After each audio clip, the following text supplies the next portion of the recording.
এজন্য ইসলাম কোন গুণ সম্পন্ন নারীদের বিবাহ করতে হবে এটা জানিয়ে দিয়েছে।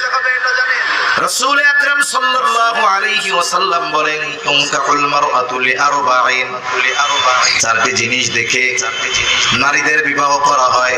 এক নাম্বার তার সৌন্দর্য, দুই নাম্বার তার বংশ, তিন নাম্বার তার সম্পদ, চার নাম্বার দিন। তবে নবীজি সাল্লাল্লাহু আলাইহি ওয়াসাল্লাম দ্বীনদারিত্বের ক্ষেত্রে বলেন, ফাযফার বিযাতিদ দ্বীন, দ্বীনকে প্রাধান্য দাও।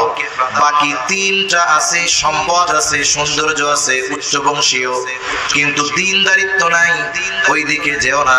দ্বীনদারিত্ব ঠিক আছে, অন্যান্যগুলা কম আছে, যদি বিবাহ করা হয় হয়তো দেখতে সামলা, উচ্চবংশীয় না, অনেক সম্পদওয়ালাও না, কিন্তু দ্বীনদারিত্বের ক্ষেত্রে কোনো কমতি নাই।